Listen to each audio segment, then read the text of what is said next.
It's Thursday, August 8th, 2013. I'm Rim. I'm Scott. And this is Geeknights. Tonight, Australia. It's down under. Today.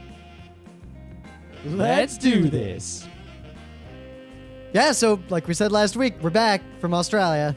We didn't talk much about Australia because we mostly talked about the semi-related things that happened at, I don't know, PAX. We got to save up our load so that we can have a Thursday show idea. Because you know what's going to happen the next time it's a Thursday episode? It's going to be like, oh, what'd you do the show about? There's a lot of things I would like to do the show on.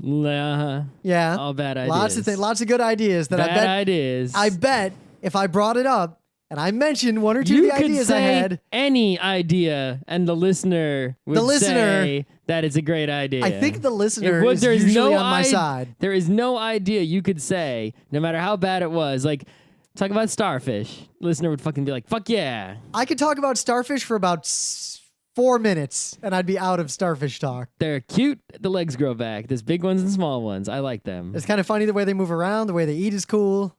They can get stuck on things. Yep.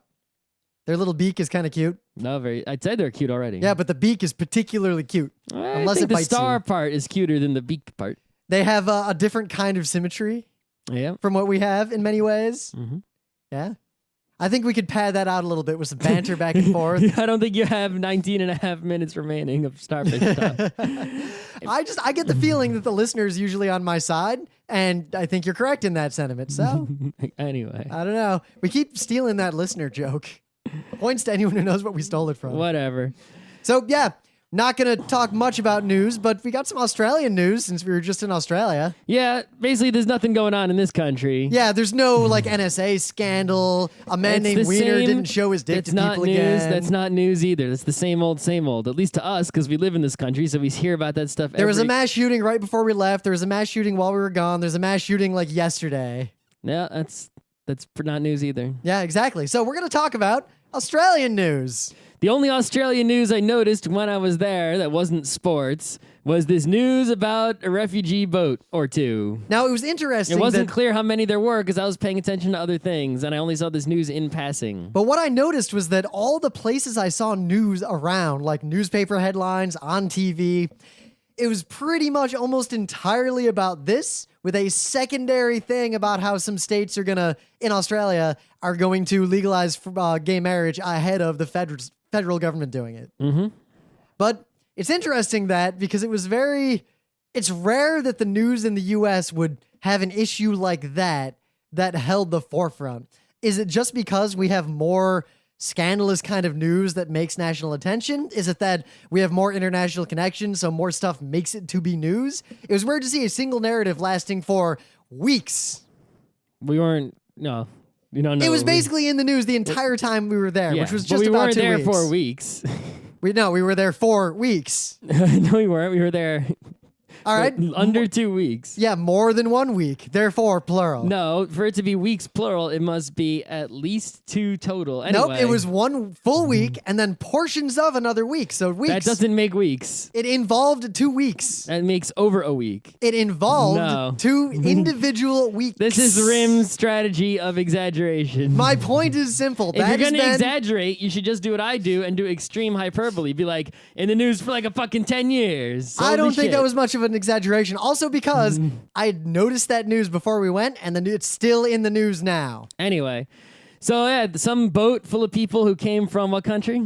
I forget. You don't remember any of the details at all? Sri Lanka? There's a wider problem in that Australia seems to have very liberal refugee laws compared to other countries, and those laws appear to be fairly popular, and the government seems to have been trying to not exactly follow the spirit of those laws because they don't want all these refugees being resettled inside of mainland Australia. So they're trying to resettle refugees that are coming in other places. Like they tried to make a deal. I think they did make a deal with Papua New Guinea to have them go there instead. And that seems to be what is generating the liberal outrage in Australia right now. Yeah, it's like we went to the fucking immigration museum in Australia, which is all about, look, Australia, forgetting the Aboriginal situation, right? is it's like, look, this is a place that's pretty much all immigrants. We all came here. We let people in. Look how awesome it is to let people in from all over the place. I'm glad we went to that museum. It's the kind of, it was not a museum for people like us because we were foreigners. We're not Australians. And that was really, it'd be like if someone who had no ties to the U.S. whatsoever in any part of their family came to the U.S. and went to Ellis Island. Yeah. But seeing what Australia presents to its own people on that issue was great, because the whole museum was pretty much, yeah, look how fucking racist we were, and yeah, we're still pretty racist. Let people fucking in. Jesus Christ. Yep. Let Or 'em at in. least don't be really... It wasn't that long ago that major political parties in Australia had they called it the White Australia policy. Yeah. Pretty much means exactly what it sounds like it means. So this is a big issue, but it seems like, at least from the media, there's a lot of popular support for the refugees and for the sort of more liberal ideas around it. And the government's all fighting about it. And this was different nuances on this story were in the forefront of the news for pretty much the entire time we were there. Really, if you're a modern country and someone wants to move to your country, just say yes. Just say yes every time. What's the fucking problem? I don't get it. If someone, like Mexicans want to come to the U.S., just let them in. So you say we should have 100% open borders.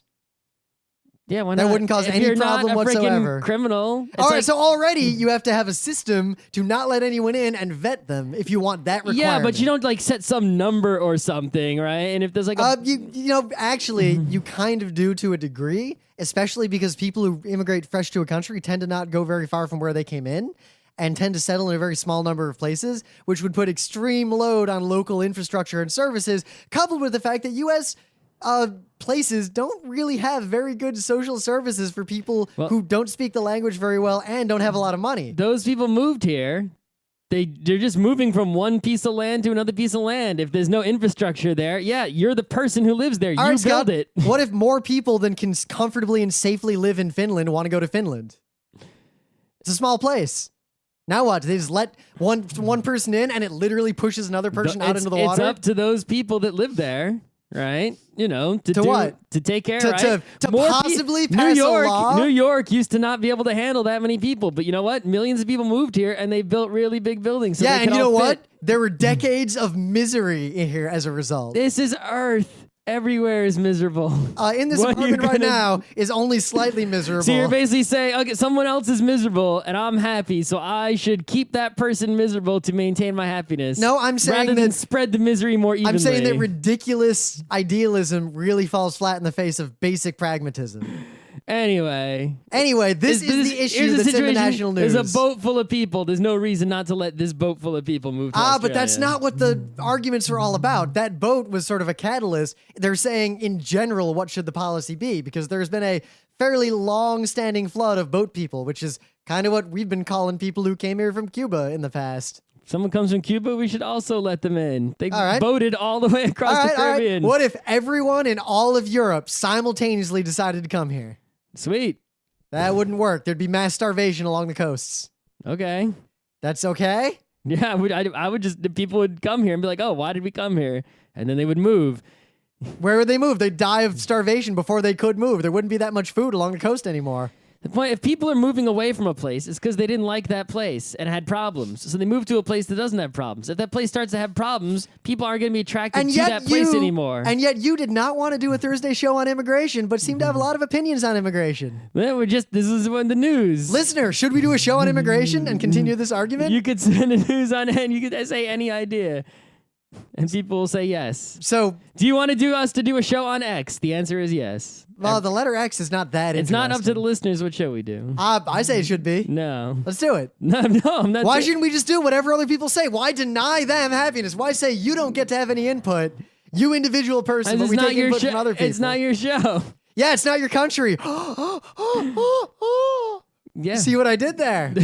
Anyway. Let's move on. What really struck me about the news in Australia was that this was in the news, and the other item that I saw at the top of my national news that I was poking around every morning was a single gun murder I cannot imagine a situation in the US where a single gun murder that doesn't have multiple political situations tied to it would make national news. Because there's a single gun murder. That's a local news. There's a single gun murder pretty much everywhere in the US, pretty much every day. Yeah, I mean, it's not as crazy gun shooting as like you would think from, say, Japanese people seem to think that everyone in the US has guns for some reason. But a lot of us do have guns. But yeah, it's like, that's a local news and not a national news. But the fact that the national news had an article about the kind of shooting that would not even be the regional news in the US says a lot about how effective gun control was at reducing gun violence in Australia. Well, who knows about violence in general? But yeah, gun violence, it works. Yeah. Regular violence is pretty low as well, as far as I can tell. Probably. There's been an uptick, according to the media, in hooliganism and sort of bar fights and things like that among young white people. Oh, well, that's common everywhere. And there was a bunch of racial tensions in the eastern part, I forget what part already of Melbourne. The part of Melbourne we didn't go to, there was some racial tension and across violence. The tracks. I also learned that Melbourne very recently ended what was called, I think, the Gangland War, where there were decades of gangland mafia murders, and there's a huge, crazy history of mafia bullshit in Australia. I heard New York recently ended a decade-long history of gangland wars. We didn't have a name. Chicago recently entered a decade-long Not quite in the same way. The Australian one was wars. much more interesting because it was a sort of defined set of it was kind of like a look back in history. The story of who was being murdered and why read like stories in America from the 20s. I heard that LA recently sort of mostly ended a long multi-decade history of gangland wars. Actually, no, they didn't, for one. And two, that's different kind of gang from the kind of gangs I'm talking about. I'm just saying they're two completely unrelated things.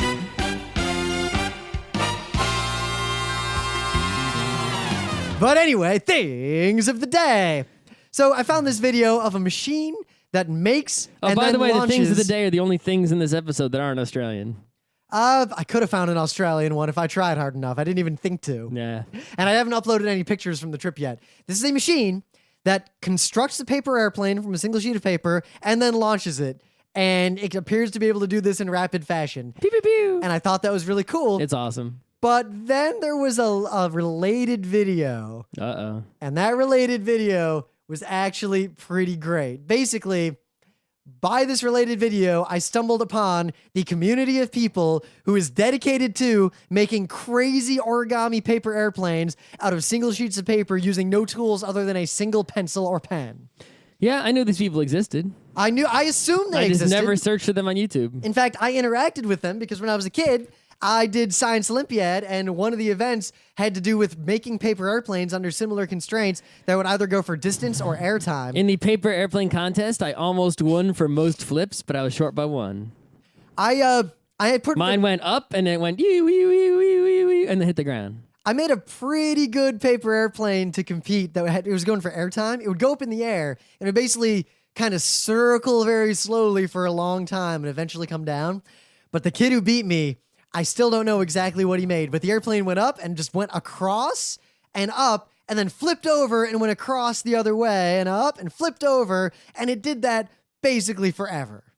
It was up so long. It was up more than double the time of any other airplane in the competition. It was ridiculous. And as soon as it ended, he walked over and he tore it up so no one could look at it. We should YouTube the world record for that shit. Oh, wait, he tore it up so no one could look at it? Cheating! He was definitely cheating. He might have had a paperclip on that motherfucker or something. Nope, judges inspected them ahead of time. They didn't want any competitors. He could have modified it after the inspection. You got it. That's why F1, they inspect your car before and after the race. They inspect it and they hand it back to you and you have to immediately launch it. Mm-hmm. Anyway. Sleight of hand. So here is someone making the 12A BAC TSR2 out of paper. And it's pretty off the hook. However, warning, motherfucker doesn't throw it. Asshole. Tease. So go to this video, and if you ever doubted that there isn't a community for pretty much everything on the internet, go to this video, and sometimes, you'll get into the situation, you're poking around on YouTube, and you hit that one video that is tied to a ghetto of the internet, where from that point onward, every related video will just be related to that one thing, and it's a loop from which you can never escape. Mm-hmm. So here's a video that is super funny and awesome. It is an MMA fight of some variety. I can't tell which one. And on one corner, we have a small Japanese MMA guy, maybe 160-something pounds. All right, I like those kind of scrappy guys. He's light. He weighs less than me, but he could definitely beat me up because I have no strength whatsoever and my arm's broken. And in the other corner, we have Emmanuel Yarborough, who weighs over 600 pounds. A basically monster. The man. Not as tall as Andre the Giant, but I think he weighs more than Andre the Giant did. I think that's what that mediocre commentator said at one point. I think one of the commentators is Baz Rutten. I'm not sure, but Baz Rutten is not a mediocre person. But the commentary was mediocre. I don't know. I don't think so. I've heard better commentary. It's pretty average. Anyway, but yeah, you got to watch this. This is crazy. It's like freaking King Hippo or it looks like a boss fight from Resident Evil. Attack on Titan. Oh my god, Attack on Titan. I got to take that video and just add the Attack on Titan theme to it and re-upload it. It might already have been. If it hasn't, I'm going to do that before we go to Wildwood. Yeah. I'll just do it tonight. You gotta watch this. Seriously, it looks like a boss fight from one of those walk around and hit people games or like a Resident Evil where there's the lumbering monster in the middle that's huge that is slowly coming at you and you got to keep kiting it because as soon as you stop kiting it, it just punches you and you're Saying done. kiting, huh? You playing the MOBAs now? With that the term has been kiting? around for a while. Uh-huh. Yeah. Now I have tried the MOBAs. Don't like the MOBAs still. We'll talk about the MOBAs at some point in the future. Might talk about them in our bad games panel at PAX. Uh-oh. Anyway. Meta moment. In the meta moment, we're back from Australia and we're about to go to PAX. We're on Monday at noon. We're going to be presenting bad games in the Wolfman Theater. You should probably, instead of going to bad games, there's like a Robert Koo interviewing Mike and Jerry panel, which was originally scheduled as mystery panel, but then they revealed it. You know what? Mystery panel. You know what they're doing? They're doing the same shit we used to do at Kineticon with the Crab People panel. Yep. We can't fill this hole now. Let's assume we'll have something good to put there and deal with it later. But we're competing with that, so... That's fine. I think we'll be fine because, one, you guys all know what we're going to say in a bad games panel. I kind of want people who don't know who we are to show up to this thing. They're unlikely to because they'll be at the... Anyway. No, because that thing can only hold so many people. It's also Monday at noon. I don't know what Monday's going to be like. I think, the whole con is sold out. So. Yeah, I know. Anyway, what else is in the meta moment? The book club book is... Stasiland, very apropos to what is going on in the U.S. right now. And while we always assumed that this shit was going down in the U.S., now there's evidence of it. Kind of mad that people aren't mad about it, so I hope that you guys read this and get mad. They weren't mad before. Why would they be mad now? Maybe because they lack the imagination to really think about where this road goes. Because it's not nowhere.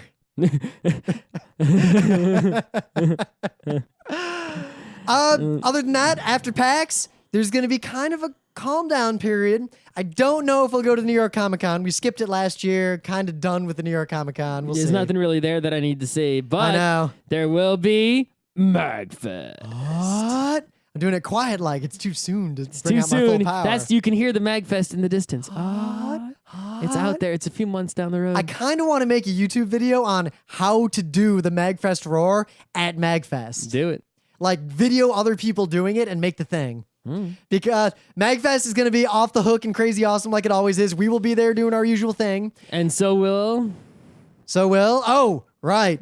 Machine Supremacy. Or oh my God. You may incorrectly know them as Machina Supremacy. You may, but they have never before in the history of the universe performed music in the United States of America. If I had to say one thing to convince you to go to MagFest, it would be this.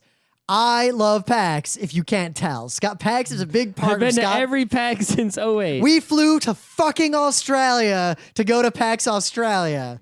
In addition, MagFest was at the same time as PAX Australia, with Machine Supremacy being there, I probably would not have gone to Australia. PAX aside, MagFest is the best gaming convention in the Western Hemisphere. And two, PAX Australia. And you never even been to Gen Con. Oh. MagFest has a better arcade than PAX. True. To a degree that is painful to behold. True. PAX has a tiny little room with some arcade machines in it. MagFest has a football field of arcade machines, and Scott will tell you I am not exaggerating at all. It's true. It is a football field. 100% true. It is ridiculous. Last year, they had one of those VR machines that used to be in malls in the 90s. Just And you could hanging play out. Dactyl Hunter and shit. It was just hanging out. You could just fucking walk up and be like, hey, I want to play this. And the guy would be Free. like, okay. Yeah. MagFest is awesome. You should check us. If you're listening to this podcast, you should know that we're all over the internets and all the places that are on the internets. So go to all your favorite internet places, all your social networks and our websites and all those things.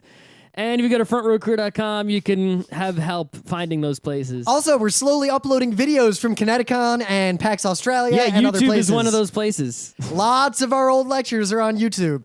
And we're actually doing another show called Geeknights Presents Shoujo Kakame Utena, where we're going through a 39-episode anime and talking about each episode for longer than the episode runs. Seems to be moderately popular. And if you guys spread it around, the more views it gets, the more likely we are to do it faster. Well, we're likely to do it faster after PAX Prime. We're going to try to at least record some episodes before PAX Prime. So we'll see where that goes. All right, so Back to Australia. the land down under. So I Number gotta say one, something. There were no poison things, at least not anywhere near us. I didn't even see a big spider. The flight, in my opinion, was easier and better and more pleasant than when I fly to Mumbai. Oh, I didn't fly to Mumbai, so I can't compare. Because my flight to Mumbai is one shot. There's no layover. The layover in LA before I get on the flight to Melbourne actually really helped. It didn't help me that much. One, it gave me an excuse to walk around a whole It was bunch. very annoying on the way back, that layover, going through customs, getting my bags, then putting them back. That was a pain in the ass. That was a super pain in the ass. Yeah. But two, because the time zone change is pretty much the other side of the world, zero jet lag. Well, Literally, I woke up, on the plane and had breakfast, and then we got out of the airport, and it was like late morning, early afternoon in Melbourne on Thursday, and I was fine. Around 10 o'clock, I was like, let's go to bed, went to sleep, woke up the next morning, and I was in Australia time. Yeah, I mean, I set my watch when I got on the plane to Australia time, and then the plane seemed to be operating on Australia time because they gave us dinner like right away when it was dinner time in Australia. Yeah, that's the secret, and I tweeted this at a bunch of people. I even tweeted it. And then at they gave us breakfast when it was breakfast time in Australia. all of you who experience jet lag. I have so simple advice that will save you. Do whatever the plane is telling you to do. The airlines have this shit figured out. Yeah, and then like after dinner, I did some stuff for a little bit, and then I went to bed, and then I woke up. And it was breakfast If you're on time. a plane and they serve dinner, eat it. No matter what, if they bring you food, eat all of it. If they ask you if you want water, you say yes, and you drink that goddamn water. If the lights are on, you stay awake. If the lights are off, you go to sleep. They made everyone close all the windows. They didn't let you control your little plane window. If the lights go off and you can't sleep, close your eyes and just lay there anyway. That's what I did. I was, because even though I could sleep, I was tired. I basically have trouble sleeping sitting up, even reclining the stupid I have no trouble with that. the reclining chair. Thank Glob.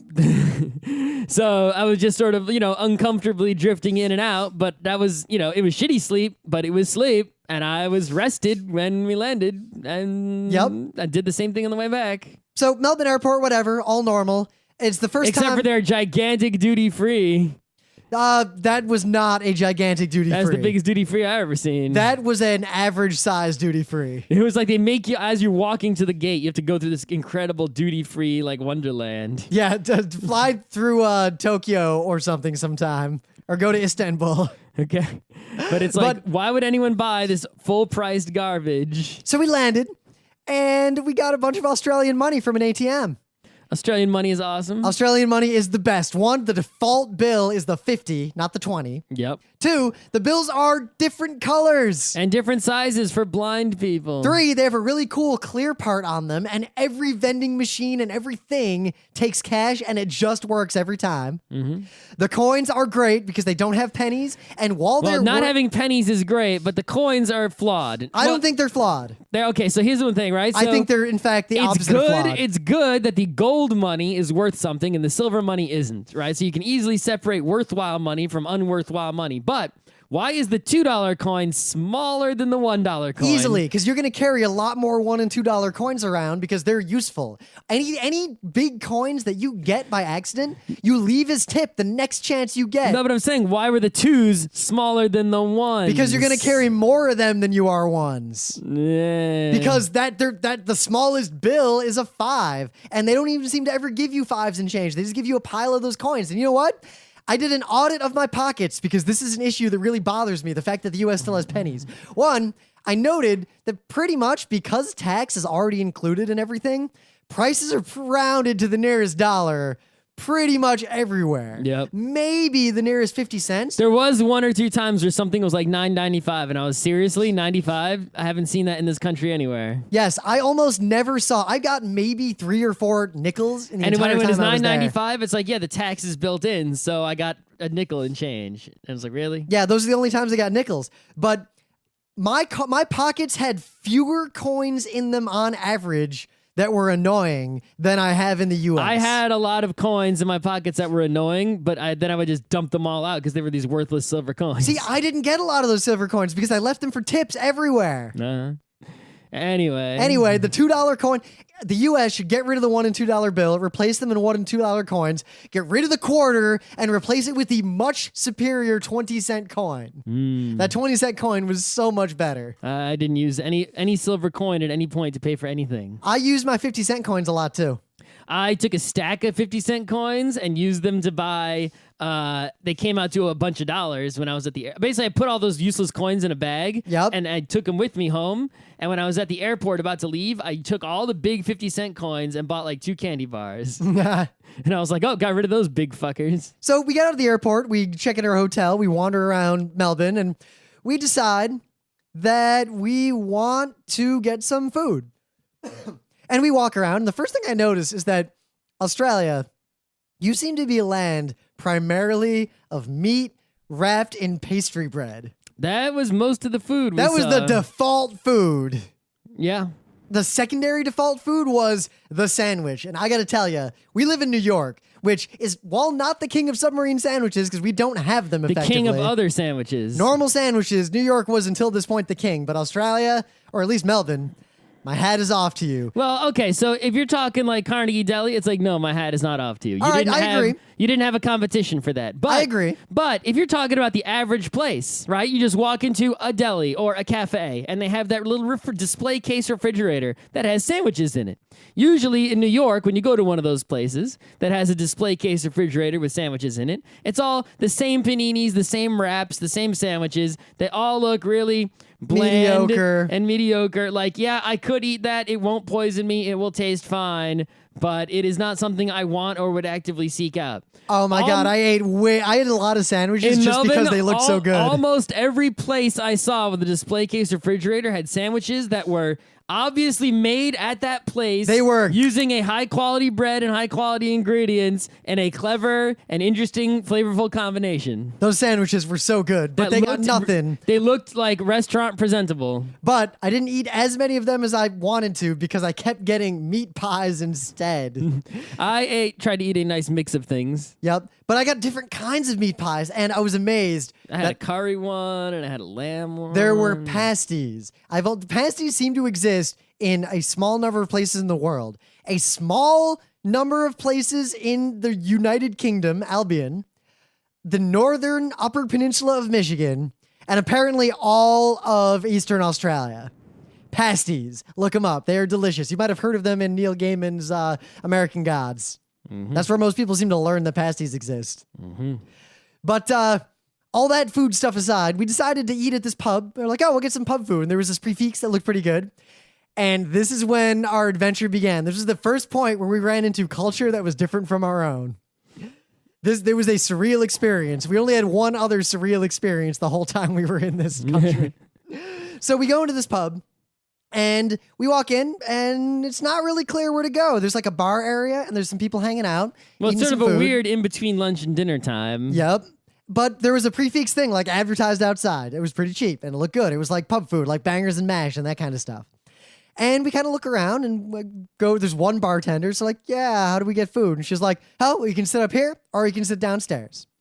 It's like, okay. So we go to the middle floor where it seems like it's an actual restaurant, and it's basically dark and closed. Yep. So we go even lower, and it's really a bar. There's just a bar down there, and there's a bunch of guys hanging out with the bartender. It was so stereotypical, like a thing you would see on TV, like people hanging out around a bar, mind you, talking wise. This is a weekday during the day. Yep. After lunchtime, but long before anyone gets off work. And there's a bunch of guys, like 10 of them, just hanging out, basically reenacting a scene from a movie that would be going on in the background. Yep. So kind of walk in and they all stop and look at us like, and then they go back to their business. We sit down for a while.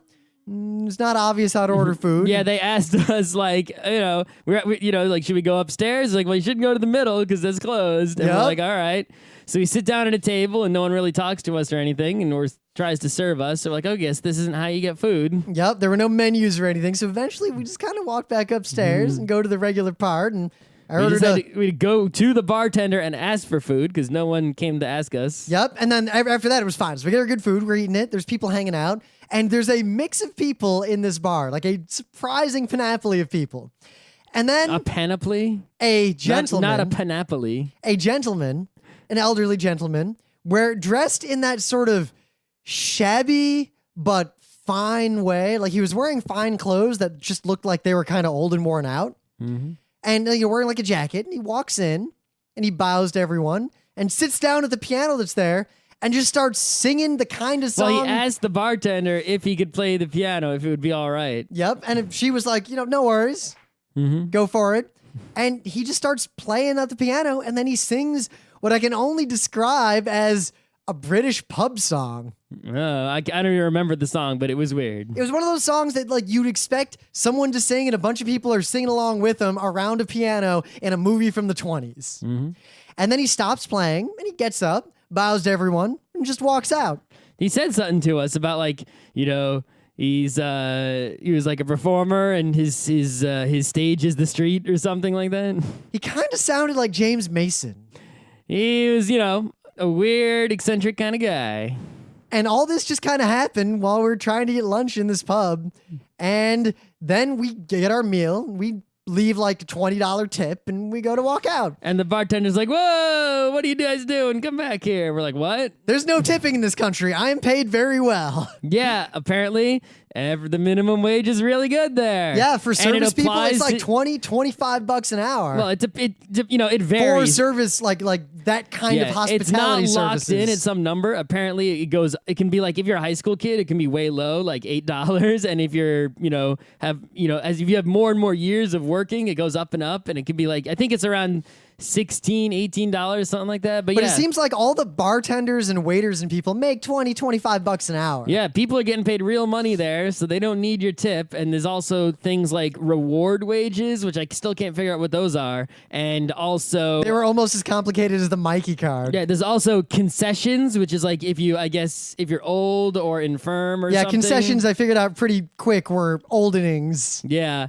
it's Social Security or something, but it's like they would always be on everything, but have concession prices. It'd be like, oh, you want to buy this? It costs $10. Concessions $6. And it's like, what? Old people just, senior citizen. It's like senior citizen discount, Social Security, etc. This is why I said the money's fine. Because what did she say? She said you leave a tip of pretty much all your silver money. Yeah. So all your 50-cent and 20-cent coins, you just leave them, and that's the tip you leave. Mm-hmm. And while we're standing there, this old gentleman at the bar is like, Americans, eh? And we're like, you couldn't tell from our accents? Yeah, he was like, you'll give yourself away tipping like that. As for tourists, tipping like that. I'm like, oh, our accents won't give us away? Yeah. And then we were like, so what's the only thing we could do to offend people here? And the guy was basically like, try to do an Australian accent. No, that's not how it was. I said, what should I do? Should I fake an Australian accent? And he was like, no. G'day. Yeah. Good on ya. Yeah, whatever. I never heard anyone say that. I heard several people say it. Enforcers seem to be saying it a lot. No, they would say, no worries. That's what guy'd they be say. like, oh, don't worry, I got this up. And the guy'd be like, good on ya. I helped Koo move a chair at one point just because he was trying to move a chair and he couldn't get it unlocked. And some enforcer came over and like was trying to help too. And he saw me and he was like, oh, good on ya. And then he walked away. Mm-hmm. Yeah.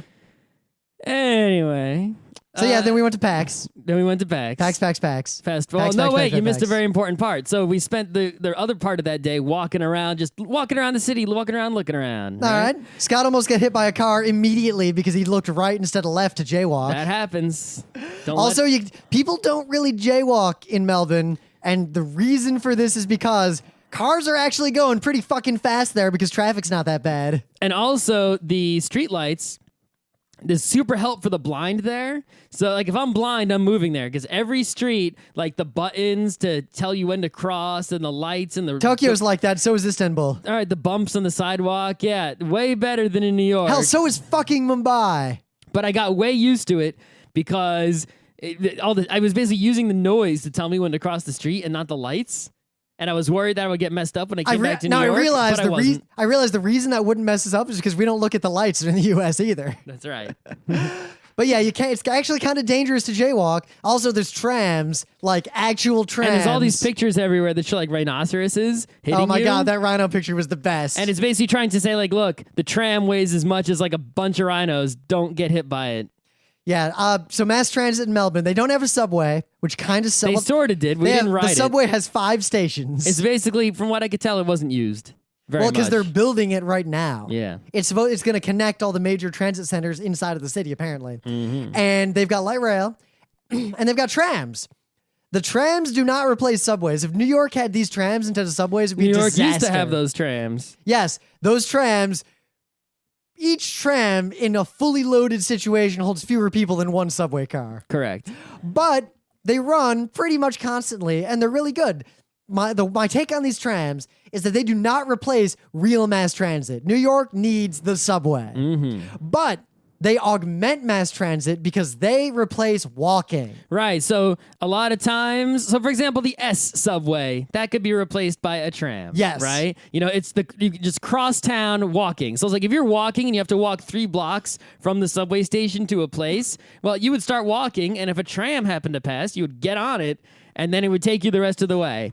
And I think, you know, based on another piece of evidence, everyone there walked really slow. Oh my even god. people who live there. Oh my god, you people walk slower than Tennesseans. Right. So the fact that they walk so slow, I think, is because the tram is augmenting their walking, whereas New Yorkers walk fast because we don't have a tram to get us over to the Kips Bay I would from the give 6 train. just about anything if New York City implemented trams going cross town in Manhattan only, just back and forth 24/7.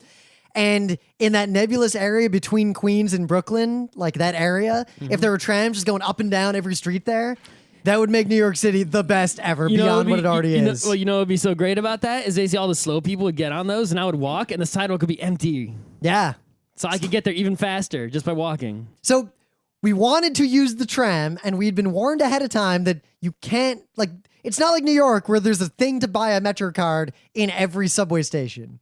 You can't buy Myki cards basically anywhere you could get on a tram or a train. There were a couple tram stations that had the machine, but not many. You pretty much Almost buy none. them in 7-Elevens. Yeah, you buy them in 7-Eleven or you buy them at like the huge stations. Now, I thought, because I have an anecdote from our friend Adam where, you know, he had a friend from New York that has a real subway system, and that friend was visiting him in D.C., and he told him, take the red line to station named X. And the friend was like, what do you mean red line? Like uptown, downtown? What? Like what? And the guy's like, are you seriously? You're from New York.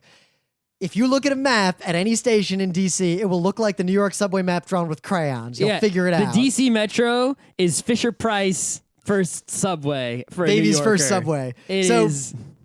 So I figured, and Scott also figured, we're New Yorkers. I'm looking at my Metro card right now. How hard can this other modern urban center's transit system be to figure out? And we stood there reading. I still don't 100% know all the rules of it. I feel like sometimes I should touch off, but not always. Right. So here's the deal with it, right?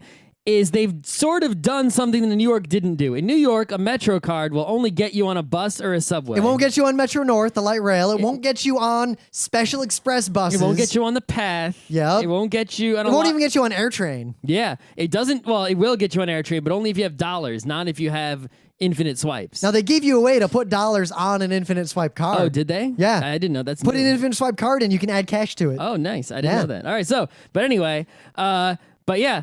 in New York, you don't use the Metro card for everything. You just use it for a certain set of things. And because you only use it for a certain set of things, it's really simple. You swipe it and you're in the system. You can now ride as much as you want until you leave the system. If you want to get back into the subway, you swipe. And it's always the same price to swipe, no matter how far you go, no matter where you go. It's just pay to get in, and when you leave, you pay to get back in. Now, I'm reasonably okay with the alternate system some cities have of you put your card in, you go in, and then you swipe again on your way out. Yep, like That's okay. DC Metro, you put a ticket in the thing, it lets you in.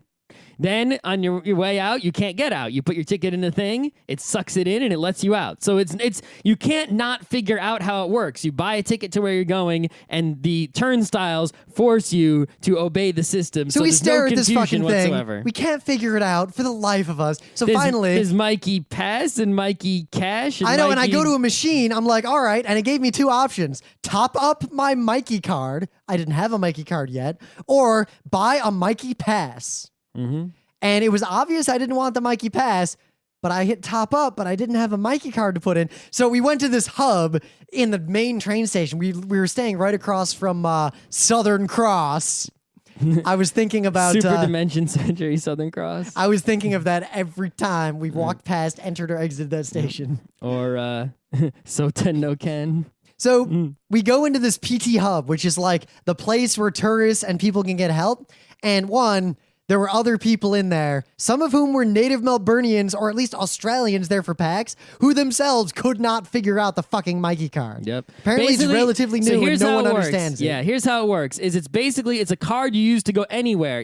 Any kind of the transportation, the trams, the trains that go really far, the trains that don't go so far, they all use the Myki card. Fucking everything uses it. So because everything uses it, but not everything is the same price, right? They have to actually sort of gauge it differently. So from what I could tell is we never left Zone 1. Zone 1 is the city. It was Zone possible 2, to leave Zone 1 yeah, because there's like 3 tram stops that are outside of Zone 1 right, in but Zone 2 is commuting. Right? So we weren't going anywhere commuters are from in the suburbs. So we were in Zone 1. So in Zone 1, we paid $3.50 to Australian dollars to go around for a 2-hour time limit. We could do as much as we wanted, and then it would automatically sort of undo us after 2 hours. And then we would pay $3.50 for another 2 hours. Now- but there was a limit of $7 a day. So once Max. we paid $7 a day, we could go around in Zone 1 unlimitedly on pretty much anything. Now you can touch on, which is like swiping to get on a You tram. don't swipe it, you just sort of hold it near the thing. And you can touch off when you get off. But people we talked to kept giving us different advice on when you should and should not touch off. I saw Australia, it's an honor system. It wasn't a turnstile. So I saw people getting on and getting off without doing anything. I saw people religiously touching on and off at every single I saw most possible people spot. touched on but did not touch off. I saw a lot of people doing that. But yeah, someone else told me, yeah, you should touch off because if you don't, then it assumes you went the farthest you could possibly go. But I had another person tell me that you shouldn't always touch off, and he tried to give me all these examples of times when touching off cost you more money. Yeah. And like I went to refill my Myki card at one point, and it showed that I was still touched on somewhere, I guess. Yep. I really never quite understood it. And by the end of the trip, because I'd been using it suboptimally, I ran out my money. And I kind of just kept riding for the rest of the day. Without paying money? Yeah, without paying more money. I think I had like $3 left on I had it. a balance of negative $3 on mine. Whoa, I didn't know you can get to negative. Yeah, it appears that once you go over the first time, it says, instead of like touched on, it says like top up your Myki card. So I guess they give you a credit.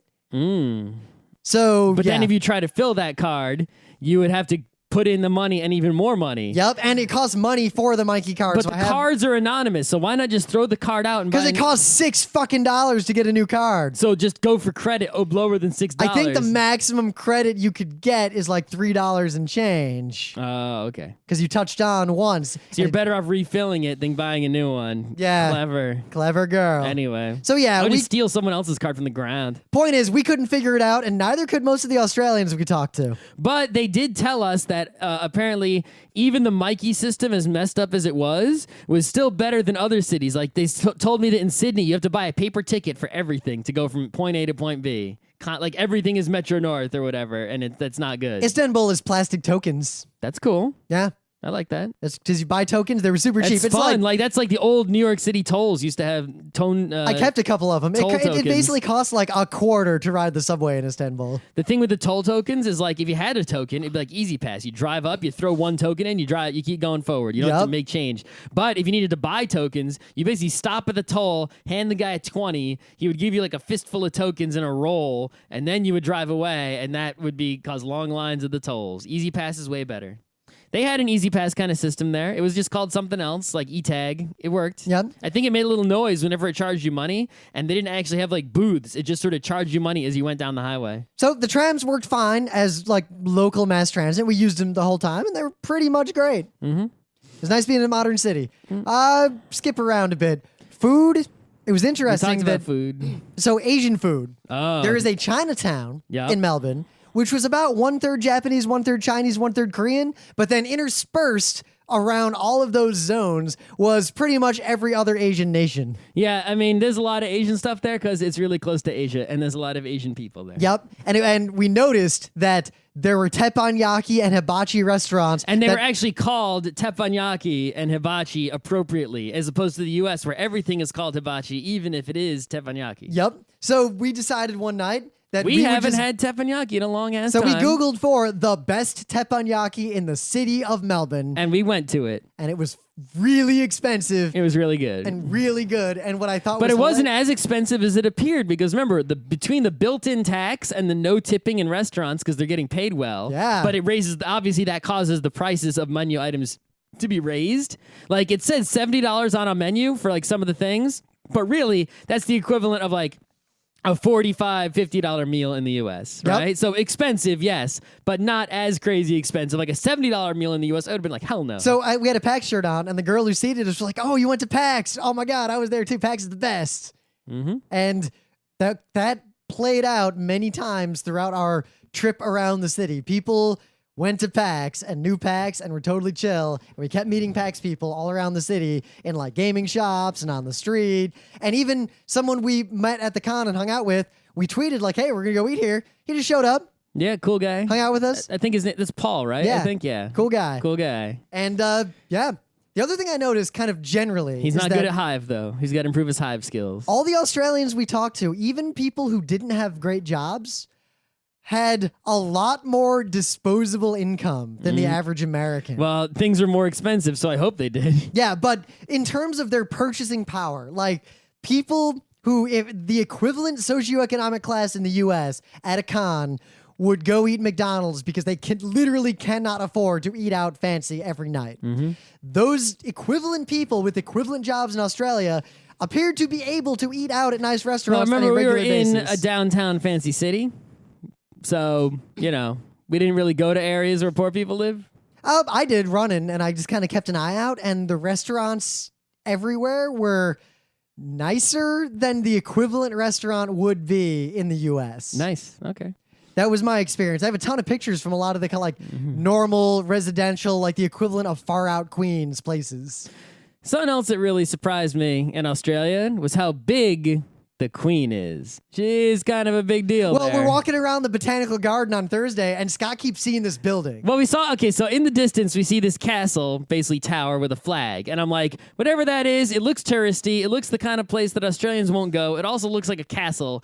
I definitely want to check that the fuck out, because castles. So we kind of keep it as a vague I destination. know that whatever's there isn't very old, because it's Australia, but I know that it looks like a castle. So we basically wander all these gardens with the idea that let's slowly try to edge our way toward this thing. Yeah, there's a lot of stuff between us and that looks cool. We saw a giant amphitheater that was pretty sweet. Yep. And awesome Took botanical a lot of pictures of garden, birds and some- flowers and all kinds of ferns. cool stuff in But the park, people hanging We out. couldn't actually get closer to this thing. We Yeah, there was always a run fence. into barriers. There's a fence in the way, and it's like, why is this closed? That looks like a thing we should be able to get into. The entrance must be on the other side.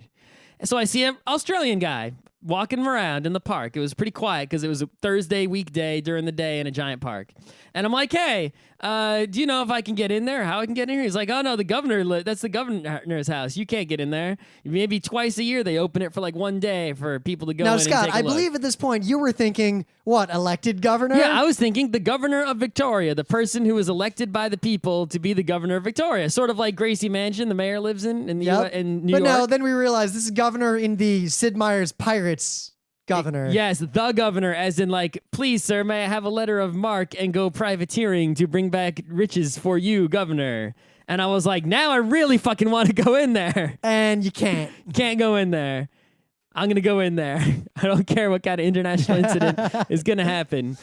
Well, I'm going to get in there. Later, we went into the tallest... I'm going to figure out like the day it's open, and that's when I'm going to go to Australia. So we went to the tallest building in Melbourne. You know, we got to do the touristy stuff and see those things because, you know, like in New York City, you say, oh, the Empire State Building... Eureka Tower? ...is touristy. Yeah, it's touristy. You know what? It's also a fucking amazing view. Yep. All the big, tall buildings in New York have great views of the city, and it is kind of worth it. So we went, and we got a great view of the whole city. They had this thing called The Edge. The Edge. You could pay extra money to stand in a glass cube that moved like 10 feet out and back in. Mm-hmm. It was looked really, straight down. Really lame. They didn't let you take cameras in there. We didn't do it, obviously. It was really stupid. Like, we're out there, like, on this balcony hanging out with Aaron C. and a bunch of enforcers, and then we look, and we see The Edge just kind of popped out next to us. A bunch of kind of bored-looking people were standing in there. Yep. They paid $12 for that. Yeah, each. Yeah. Wow.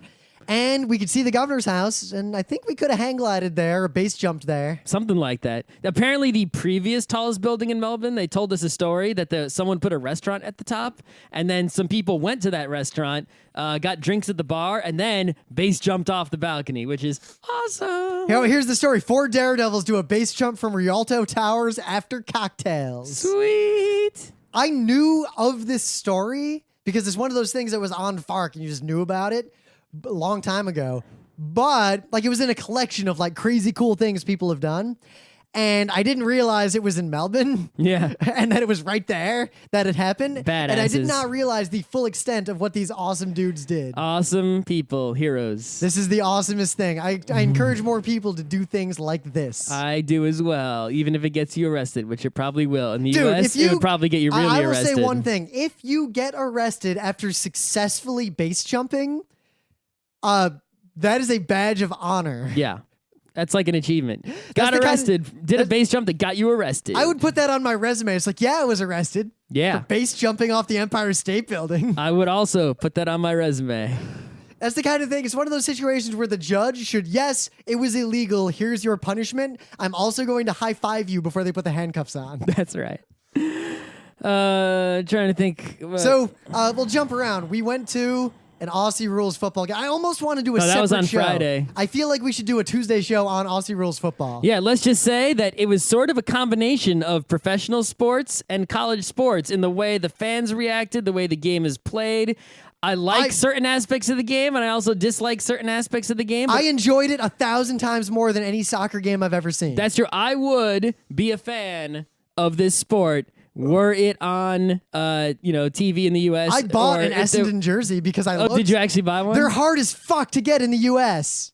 Okay. And it was only $70, so I got it. That was a lot of... I didn't buy one because it was too much money. Dude, I spent like... But yeah, Essendon, I was for that. They got their asses kicked. Scott, I spent like $200 on my Red Wings jersey, yeah. so $70 for Essendon. I was for them simply for the fact that A, they seem to be the home team, and B, their logo is way awesome. It's just like a fucking stealth bomber. It's like, oh, fuck yes. I will say this about AFL and about footy fans. The game is called footy. I used to kind of think when people said footy, they meant soccer. No, footy is AFL. That's right. Specifically.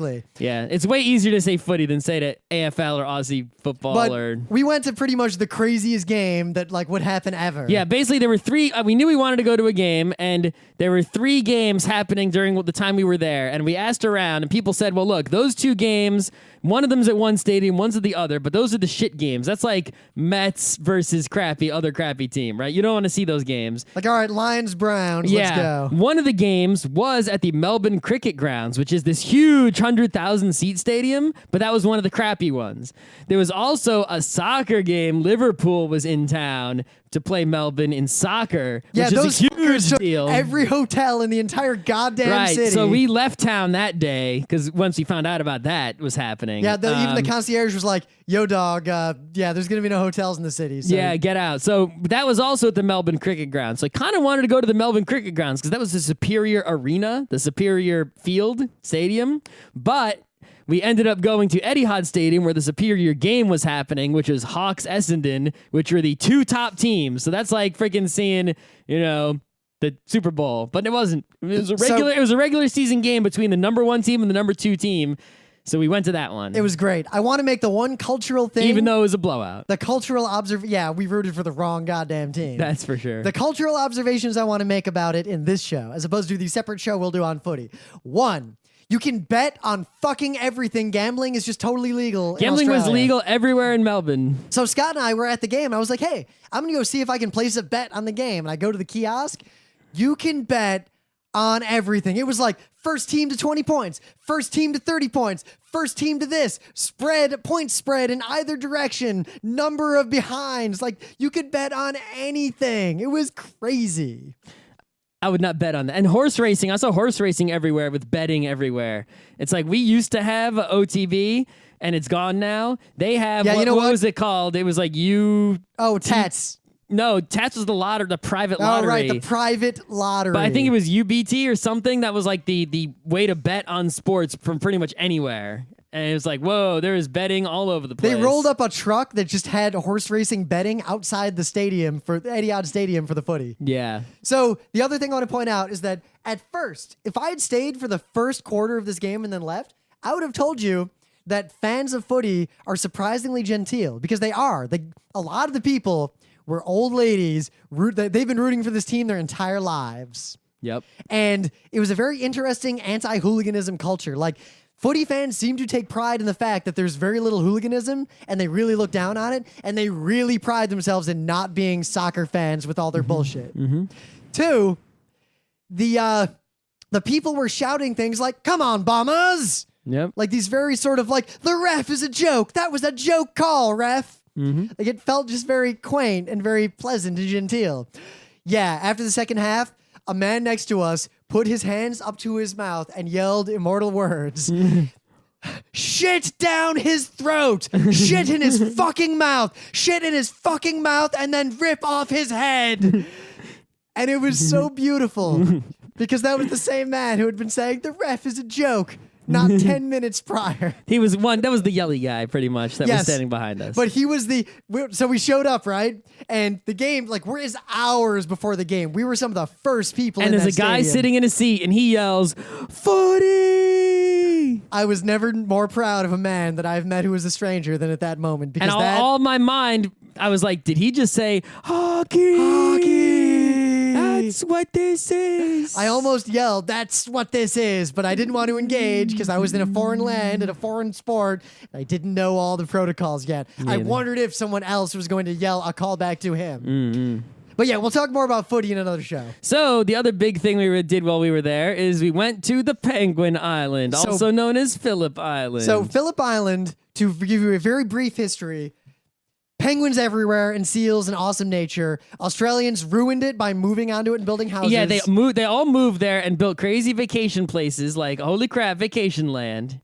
So right? The Australian government was like, look, you fuckers. So they took a big chunk of the island, they eminent domained everybody off of that chunk, and now they're reintroducing the penguin populations and so it's making like it a nature preserve. Most of the island seems to be naturey or touristy, and there is a town called Cowes, Cowes, where people live, and there's hotels and restaurants and houses, and it's sort of vacation beach town, right? But a large chunk of the island is just like, yeah, this is Penguin Land. And then there's other chunks where it's like, please buy this land and build a housing development and move to it. But what's interesting is that we went to the penguin thing, the parade of penguins. You can look up what the parade of penguins is. It is exactly what it sounds like. And Scott and I, we figured, everyone on the internet, even people who are cynical, jaded travelers like we are, said the penguin thing It's touristy, but you must see the penguin thing. So we paid for the ultimate penguin penguin experience. So the regular penguin experience, you sit in these bleachers on the beach.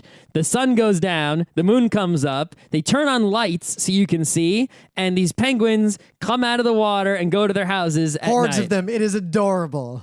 The ultimate penguin experience is you go privately With there was me, Scott, and 3 other people. and the ranger. And a park ranger. Right. Took us into a They private take room. you to a different beach. Well, the private room first to tell you what's going on. And then they give you night vision and shrouds and things to sit on. And they take you to a private beach where you watch different penguins come on and go to their homes in the dark. I mean, it's a long experience. She explained You everything sit there for about like the an penguins. hour in the sand and you learn. She really knew her stuff. She told us everything about the penguins. Well, that's her job is to just know about penguins. And then this tiny group, we walk out into the beach that we'd been hiking on during the day, but now it was closed.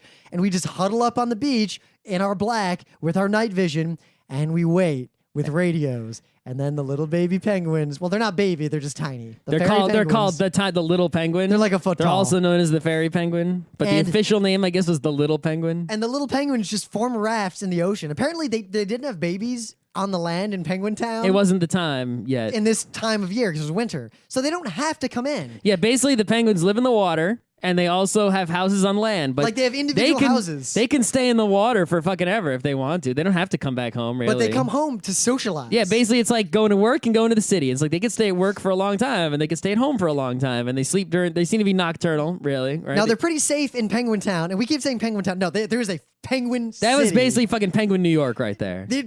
The penguins all make their own little houses. It's like we're in this place during the day and you don't see or hear any penguins, but they signs everywhere like, watch out, penguins live here in holes in the ground. Don't step on this shit. And then at night, they basically all come out and go, rah, rah, rah, rah, they're penguin, so penguin, loud. penguin, They're just like walking around talking to each other. Like, one penguin goes to someone else's house, and that guy's like, get the fuck away from my house.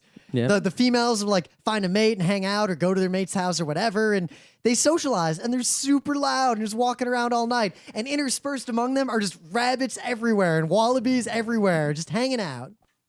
gooses. They are so loud. They're loud at night when they wake But they're up. not loud on the beach because the beach is where predators might get them. Right. See, when they're hanging out in the grass So area, imagine they can if- just go into their house. So imagine if you work in New York City and you commute back to Beacon, upstate New York on the train. So in New York's awesome. You can just stay in New York forever. But occasionally you got to go home. So every day you kind of meet with all the other workers like near a subway train. You're like, should we go home? I don't know. Well, that's all. Yeah, okay, let's get on the train. So we all get on the train. And then the train gets to Beacon. We're all like, you want to get out? And then there's just wolves at the train station. We're like, yeah, not this time.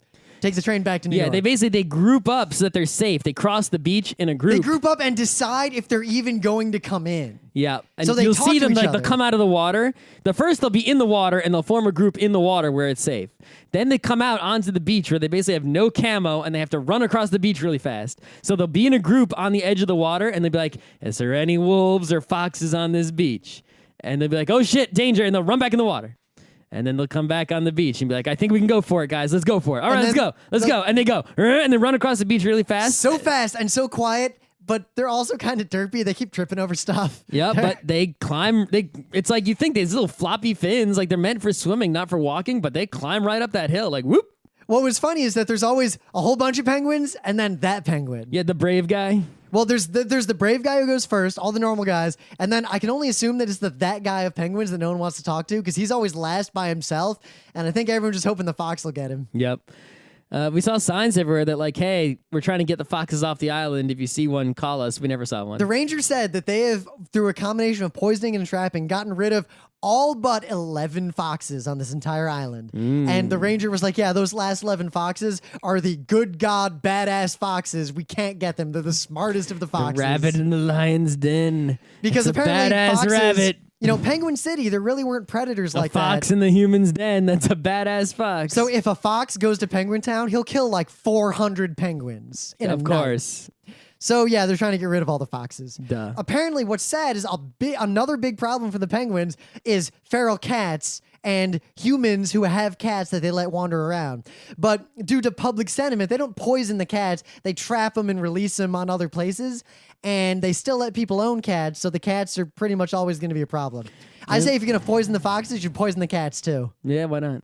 Because they're similar threat levels to those amazingly adorable We don't have a penguins. cat shortage. We have a penguin shortage. Yeah.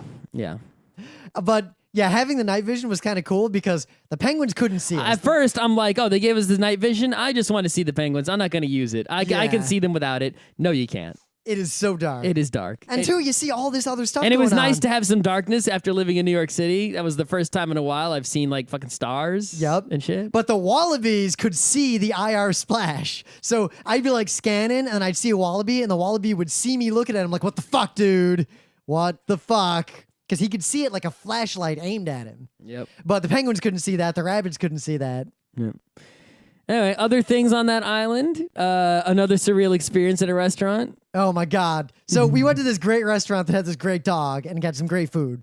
But it was like this beer place. But we Run went by to a guy who is clearly a beer nerd of Australia. That guy is such a beer nerd. It was one of the only places in Australia that had good You had beer. his horsey beer, right? Yeah, I did have his horsey How beer. was it? Really good. All right. Most of the beer I had in Australia was mediocre. Yeah, no Foster's in Australia. The Yeah. Gennaro shit beer is Carlton. Carlton draft. It's mediocre. It's basically, isn't it sort of like, what's it called? What's that shit that people drink in New York? No. No. Emily's yelling suggestions. It's not that one. It's mediocre beer. Yeah. It's a step below Stella in terms of goodness. Just meh Yeah, beer. that's right, Stella. That's the one. It's not the same kind of beer, really, but it's mediocre beer. But it's that same. It fills the same niche as. And there's this local blonde that's like the other local beer, also kind of meh. But we went to this Mexican restaurant, a family Mexican cantina, because it was late at night. There was only 2 other people there. Not a lot of Mexican food in Australia. Nope. So we're like, well, let's check this out. So we go to this place. It's like 45 minutes before the place is supposed to close. There's one girl up front. There's some people finishing a meal and about to leave. So we're like, yeah, table for 2. And it was just quiet and empty and surreal. And weird. So So we order, We're and super hungry. we're super hungry. We haven't eaten, but every place in Australia so far has had normal sized portions, not American portions, right? So we ordered a big nacho and just an entree each. Yep. So we wait and like 40 minutes go by. And now it's like 5 minutes before the place closes. And we get our nachos at some point in They're this. gigantic. They're more food than we can eat. So we're picking at them, like assuming we're going to eat a bunch and take a bunch home. And our main dishes never come. It's meanwhile, eventually we sit there. It's quiet and eerie and surreal. I think they refilled our water once or twice. Yep. And the lady comes over a few times and never bring. I think she was waiting for us to finish those fucking nachos before she was going to even start cooking our main dishes. Maybe. I don't know. But then eventually, after a super long time, it's way past closing time, they bring our actual meals. Now I'm They're full. Gigantic. I'm full. I It's can't eat it. We can barely eat it. I had mine was like a taco and an enchilada. I just had 2 and enchiladas, like something I normally would have been able to eat, but I kept picking those a nachos. pile of other mush. So we eat a And little it even bit. wasn't that good. So finally, I go up to the front. I was like, yeah, can we get the check? I think we're done. Yeah, and I was like, I just wanted to take mine back because I had so much food. There's like a whole taco So we're like, sitting yo, there. can we get a takeaway? And she's like, we don't allow takeaway. And I'm like, what do you mean? So we It's look like, what at are you her, gonna do with that taco? We look at this. And I'm just like, fine. You take my money. I'm getting out of this weird situation. So now we leave like almost 2 hours after we walked into this place. It's so late at night. I'm so tired. I'm so full. We left multiple pounds of food behind us. And the We lady paid for a story. And the reason it was so surreal is that it was quiet, like deathly quiet the whole time. Yep. The lady never said a non-functional word to us the entire time and never changed the completely blank expression on her face at any point. Yep. And when we left and she just kind of stood there, like as we walked out, I looked back and she was just standing there behind the bar, like not doing anything, just kind of looking. Alrighty. Really weird. It was weird. We went back to our Seahorsey hotel. That was pretty great. Yeah, it was a typical drive-in motel. It was a beach Definitely motel a beach vacation in kind the of winter, place. so that was kind of fun. Yep. And at this beach motel in the winter, we were like some of the only people. There were maybe a handful of people staying at this place, and it was a great place. But the guy who checked us in was super nice. Super friendly, tourist welcomey guy. He knew everything about this island. Yeah, he lives there. And then he starts giving us advice like, oh, you should do this, you should do this. Oh, you might be able to take a boat to go see the seals. Yeah, I was like, check. he's like, he tells us about the seals, and I'm like, is there a boat that goes to the seals? He says, let me check. And he gets a computer printout of the boat status of that day. Not just the boat status, but the status of the seas, all the ferries, everything that happens on the island, whether or And not it's like, how high tech is this little island? And this little motel is hooked up to the high tech island system. No place in the U.S. is like that. We went to see the koala preserve because koalas kind of got outcompeted. Are Australian. They kind of got outcompeted by the world. They're not the most efficient animal, so they need a lot of help to not be extinct. So we went to the preserve to see them. And they're sleeping, as it said they would be. Yeah, they're basically just balls of fur that hang out in trees, not moving. They move not a lot and One eat of them not a moved lot. long enough to scratch his stomach for a little bit and then go back to sleep. It was kind of cute. That's what I would do. If you were a koala. Yep. I was actually more impressed with all the birdies than the koalas. Oh, the bird photography and the birds were off. Look, my favorite bird is that little blue wren. You like the blue guy? That little blue guy was the best I actually guy. like the guy that we just saw even outside preserve areas, just like in the city, who was sort of white and black. And it's like, oh, that looks sort of like an interesting tropical bird, but he's just sort of everywhere. Yeah, there were a bunch of parrots on the old racetrack that I went to. Mm-hmm. We might have to do multiple shows. We've gone on for a while. I got a lot of cool stuff to say still about Australia. Yeah, Australia, there's a lot going on there. Yeah, we didn't even talk about how Scott broke his arm. Oh, right. We guess we didn't. Yeah, we'll save that we'll do another Australia show. Good. We'll get through another Thursday of Yeah. Geeknights. This is what happens when you save your laser. I got so much more to say. Laser not fully uncharged. We've barely even scratched the surface of the cool shit that happened to us in Australia. All right, good.